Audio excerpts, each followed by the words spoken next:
நான் செம்ம அப்செட்டா இருக்கேன். ப்ளீஸ் என்ன சமாதானப்படுத்துறேன்னு இரிட்டேட் பண்ணாதீங்க. கொஞ்ச நேரம் பேசாம இருங்கம்மா. கவிதா டென்ஷன் ஆகுறத பார்த்தா ஏதோ பெரிய விஷயமா இருக்கும் போல இருக்கு. எல்லாமே போச்சு. அத்தை விடுங்க அத்தை. இப்ப என்ன ஆச்சு? எதுக்கு இவ்வளவு டென்ஷன் ஆகுறீங்க?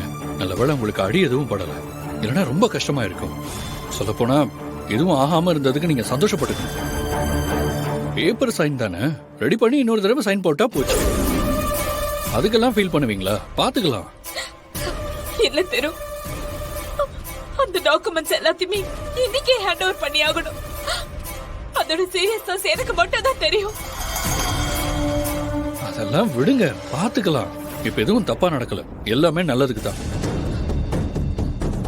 ஆமா அத்தை. என்ன தெரு நீ இப்படி சொல்ற? அதான் என்கிட்ட சைன் வாங்குனீங்களே, அது என்ன டாக்குமெண்ட்? தெரு என்ன திடீர்னு இப்படி கேக்குறா? ஏதாவது தெரிஞ்சிருச்சா? நம்ம சந்தேகப்பட்டது சரியா போச்சு. இதுல ஏதோ கோல்மால் இருக்கு, அதனாலதான் அவன் மறைக்கிறான். உங்களை தான் அத்தை கேக்குறேன், என்ன டாக்குமெண்ட் அது?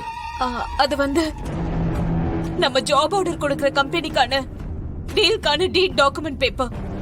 அவ்வளவுதானே அத்தை, அந்த டீலை கேன்சல் பண்ணிருங்க. கவிதா, திரு என்ன பேசுறேன்னு தெரிஞ்சுதான் பேசுறியா?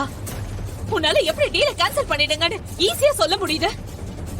அத்தை, ஒரு விஷயம் உங்களுக்கு ஞாபகம் இருக்கா? நான் அந்த டாக்குமெண்ட்ல சைன் போட போகும்போது 2-3 தடவை தடங்கல் ஆச்சு.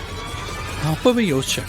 இப்போ நீங்களே தடிக்கு விழுந்ததுக்கு அப்புறம் இது பெருசு பண்ண வேணாம்னு சொல்றீங்க. இப்போ மறுபடியும் அதே மாதிரி தான் ஆகுது. இது நல்லதுக்குன்னு நினைச்சுக்கோங்க. இந்த டீலை கேன்சல் பண்ணுங்க அத்தை. என்ன திரு இப்படி பேசுற?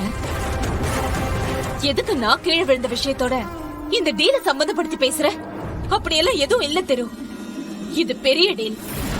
இப்படி சிம்பிளா வேண்டான்னு சொல்ற? அத்தை வேணாம். ஒரு டைம் நடந்தா அதை யதார்த்தமா எடுத்துக்கலாம், இன்னொரு தடவை நடந்தா அது கோஇன்சிடென்ட். இப்படி சொல்லிக்கிட்டே போலாம்.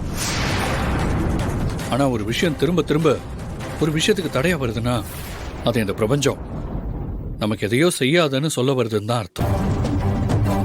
அதனால அந்த டீலை இப்போதைக்கு கேன்சல் பண்ணிடுங்க அத்தை. டேக் இட் ஈஸி அத்தை.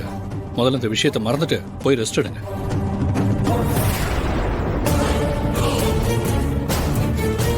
பாத்தியா கவிதா, திருவே சொல்லிட்டான்.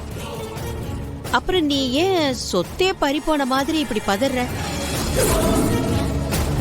போ, போய் ரெஸ்ட் எடு போ. சொத்து தாம்பா போயிடுச்சு.